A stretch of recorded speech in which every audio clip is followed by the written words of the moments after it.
que circula el agua son romanos y siguen funcionando después de casi 2000 años. El término plomería, fontanería, procede de la palabra latina plumbus, que significaba plomo.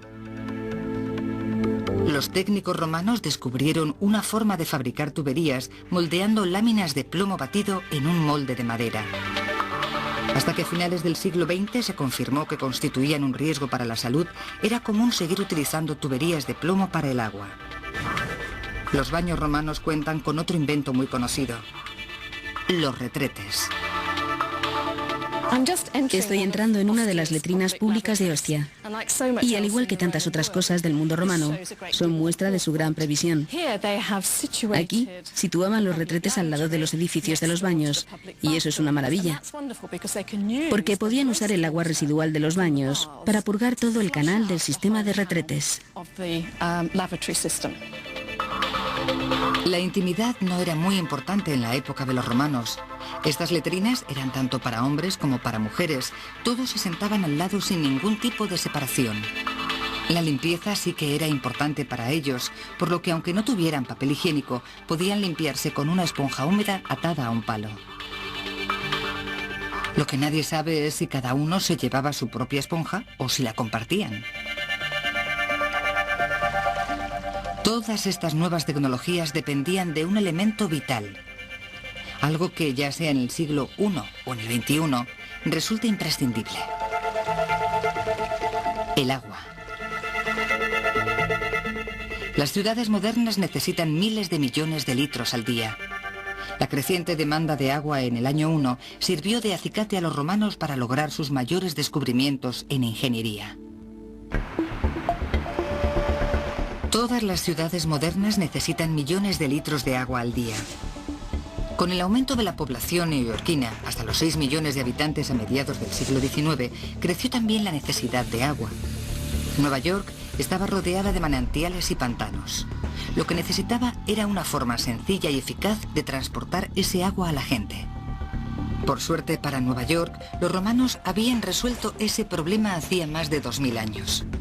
En su apogeo, la ciudad de Roma necesitaba agua para cerca de 1 millón de personas, pero las fuentes de agua potable estaban por lo menos a 25 kilómetros de distancia.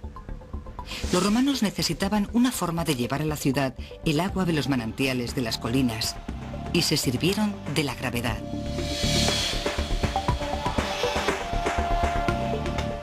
Ya en el año 97 después de Cristo, 9 acueductos transportaban casi 950 millones de litros de agua al día desde los manantiales de las montañas. Peter Aker estudia la importancia de las conducciones de agua para Roma. Los romanos hicieron algo que los diferenció de las culturas precedentes, y fue llevar grandes cantidades de agua a las ciudades y construir además en torno a los acueductos una vida urbana. Con una sencilla maqueta demuestra cómo funcionaba el sistema. Aquí tenemos una maqueta para demostrar una regla sencilla pero esencial de los acueductos romanos, que el agua se mueve a través de ellos única y exclusivamente mediante la gravedad. El extremo que estaba junto a la fuente tenía que estar más alto que el de la ciudad y tenía que haber un plano inclinado constante durante todo el trayecto. El agua entraba por un extremo del acueducto y fluía hasta la ciudad gracias a la gravedad. El agua de un acueducto se transportaba a una distancia de casi 50 kilómetros, aunque la diferencia de altura entre los puntos de partida y de llegada era de apenas 12 metros. La pendiente media rondaba el 0,5%. Casi todo el agua fluía a través de túneles y depresiones. Pero cuando los romanos se encontraban con un obstáculo o con hondonadas en el terreno, construían partes elevadas para mantener el grado de inclinación correcto y permitir que el agua fluyera libremente. La parte de un acueducto que me parece más impresionante es la visible, la que se sostiene sobre arcos. Solo 47 kilómetros de los 418 que miden los acueductos de Roma son subterráneos. Los arcos están hechos de una combinación de hormigón, piedra y un revestimiento de ladrillo. Al usar esta técnica de construcción, se salvaban anchos valles y ríos. El Pont Bigard, en Francia, se construyó en torno al año 19 a.C. Mide 300 metros de longitud y se eleva a 49 metros sobre el río Gard. Está hecho con 50.400 toneladas de hormigón y piedra, y a lo largo de su arco solo desciende 13 milímetros.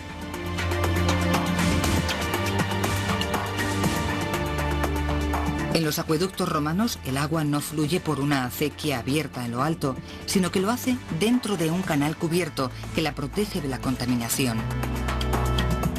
Aún pueden verse los restos en los cortes transversales de las ruinas. Solo por medio de este sistema, los acueductos de Roma la abastecían de agua suficiente para llenar a diario más de 450 piscinas de tamaño olímpico.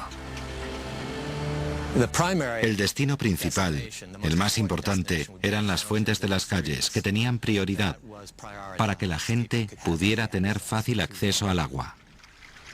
En la actualidad, los 8 millones de habitantes de Nueva York necesitan casi 3.800 millones de litros de agua al día. La brillantez de la tecnología romana se aprecia en el hecho de que el 95% del agua de Nueva York provenga de acueductos que siguen funcionando según principios empleados en el diseño romano. En primer lugar, empleaban fuentes que estaban a cierta distancia. En segundo lugar, hacían descender el agua mediante la gravedad. Se llevaba todo a Manhattan en pendiente. Y en tercer lugar, para llevarla hasta Manhattan tenían que cruzar el río Harlem, para lo que necesitaban un gran puente. Tanto en Roma como en Nueva York, casi todos los acueductos son subterráneos. Aún se pueden explorar partes del antiguo acueducto de Aqua Virgo, escondido bajo la moderna ciudad de Roma. Construido en el año 19 después de Cristo, el Aqua Virgo transportaba agua desde las fuentes de Salone hasta el centro de Roma, a 21 kilómetros de distancia.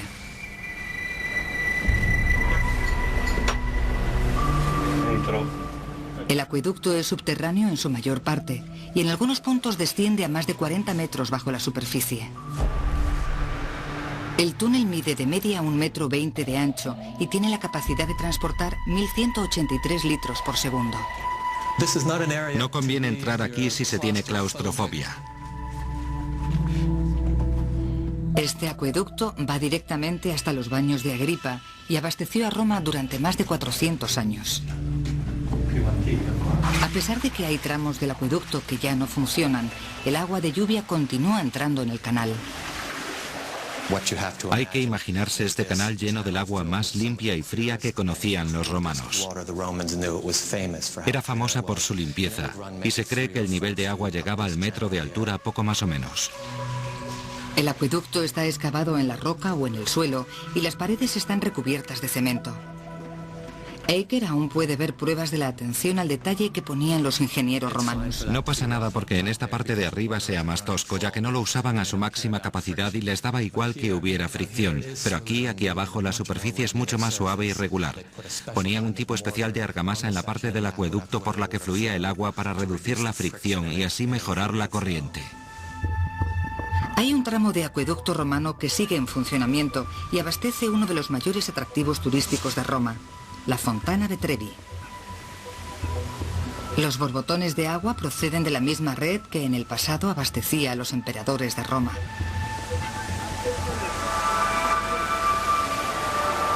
En la antigua Roma, el sistema de recogida de aguas fecales creado por los ingenieros romanos eliminaba la amenaza de las enfermedades, incluso aunque nunca llegarán a comprender el concepto de contagio a causa del agua.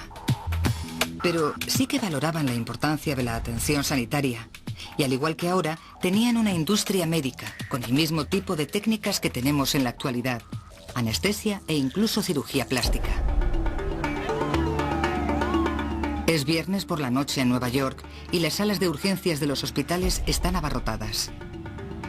Los médicos cuentan con quirófanos de alta tecnología y medicamentos modernos, aunque muchas de las ideas y la tecnología que emplean tienen sus orígenes en la medicina romana. Como conservador de las colecciones romano-británicas del Museo Británico de Londres, Ralph Jackson es experto en tecnología quirúrgica romana. Creo que lo que más me impresiona de la medicina romana es que lograran tanto con tantas circunstancias en su contra. Había muchísimas cosas que no podían saber, y aún así, las cosas que hicieron las hicieron increíblemente bien. Al igual que la práctica moderna de la medicina romana se dividía en diferentes especialidades.